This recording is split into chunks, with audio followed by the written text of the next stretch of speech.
રસોઈ બનાવે અને રસોઈ બનાવ્યા પછી 18 આહુતિ ઘીની, 18 આહુતિ ગોળ અથવા સાકરની અને 18 આહુતિ ભાતની ચોખાની આહુતિ આપે અને પછી દેતવા ભારી પછી જરૂર પડે એટલે આમાંથી અગ્નિ પેટા થઈ જા. હવે આવું તો કાંઈ કરતા નથી. હવે ગેસ આવી ગયા એટલે રોજનું કેટલું જાજુ નહીં તો એ અડધો ડબ્બો થાય ને એક ઘી, અડધો ડબ્બો ઘી ગણો તમારા માટે એમ. જાજા વરસથી જાજુ થાય ને હા એમ એટલે એને પણ જાજુ ગણવાનું, એને ડબ્બો ગણવાનો. તો એક ડબ્બો ઘી ગણો, એક ડબ્બો એક ગુણી ચોખા ને એક ગુણી ખાંડ કાયદેસર મને આપવું પડે. હું આગ્રહ એવો રાખું તમે એમ કહી દો અમારા માતાજી રાજી અમારે યજ્ઞ કરવો નથી કારણ કે મોંઘવારી એવી છે ભાઈ. એટલે એ અગ્નિ જમાડવાનું પેલું પુણ્ય. બીજું ગાયનો ભાગ કાઢતા, કૂતરાનો ભાગ કાઢતા, કીડિયારું પૂરતા, ચકલાને ચણ નાખતામાં કાંઈક થાય કાંઈક નથી થતું. એમાં ઓલી બોરચોય થાય ને તેથી ગાય ગોતવા નીકળી. તેથી આપણે કઈ ગાય આપણી માં, હું કઈ ગાય આપણી માં.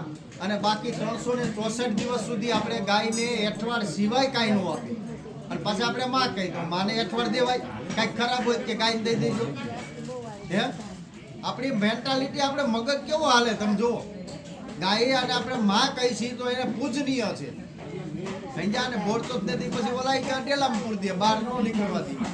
કારણ કે પછી આપણે ગાય થાય છે ને એવું અમે કેટલી જગ્યાએ જોયું. કારણ કે ગાયું ગોતવા નીકળે શેરીએ શેરીએ, ગાયની પૂજા કરે તે જમી શકે. આ બધા નિયમો છે. હવે એ બધું શક્ય નથી હોતું. પણ આ નિમિત્તે મારા પેટનું વિચારો તો નકામું, તમારા પેટનું વિચારો તો નકામું. જીવ માત્રનું કલ્યાણ થાય યજ્ઞોથી. એના માટે વિધાન શું કરવું તો કે તમે ઘી નો આપી શકો, ચોખાઈ નો આપી શકો, ખાંડી નો આપી શકો. અને તમે આપો તો હું લઈ નો આપું. એ વાતે પાકી સમજાવ. કારણ કે આજ લઈ લઉં તો કાલ 5 જણા વાતવી કરે ને મારી આ આટલું લઈ ગયા સમજાવ. પણ આ નિમિત્તે તમારે 3 જણાએ કાલ હાંજ લગીમાં 3 વસ્તુ કરવાની છે. શું કરશો તો કે ગાયને લીલું નાખવાનું. કેટલું નાખશું તો કે આપણી શક્તિ પ્રમાણે. 1 મુઠ્ઠીની શક્તિ હોય ને 2 મુઠ્ઠીનો સંકલ્પ ન કરો જેથી કરી વ્યાજે લેવા જવા પડે. આપણી શક્તિ પ્રમાણે કરો. એટલે ગાયને લીલું નાખવાનું. બીજું ચકલાની ચળ નાખવાની શક્તિ પ્રમાણે. અને ત્રીજું કીડિયારું પૂરવાનું. કીડિયારું પૂરો એમાં લોટે આવી જાય, ગોળ અથવા સાકરે આવી જાય, ઘી આવી જાય. આવી ગયું ને બધું. એટલે આ 3 વસ્તુઓ તમારા 6 ના હાથે કરવાનું છે. અને શક્ય હોય તો જોડીમાં જ જાયજો. હા એ બાકી તો શું છે કે આમાં તો ઓલા નદી કિનારે નારિયેળ એમ જ ખાલી આટા મારતો એના જેવું લાગે. એકલા જી આવે કે તમને ન ખબર પડે હું જે આવી એમને. એટલે આ જોડીમાં એટલે કીધું હાઈરે જવા દીબાને બહાર લઈ જાવ.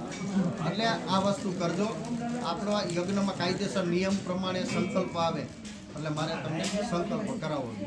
ગાય લીલું નાખવાની, ચણ નાખવાની ને કીડિયારું પૂરવાનું. બરોબર. હાલો ઓમમાં ભૂરે આ સંકલ્પ કરી પછી આપણે અગ્નિમાં આહુતિ આપી શકીએ. ઇદમ ભાઈ સ્વદેવા કરણ જનિતા ફલ પ્રાપ્તિ.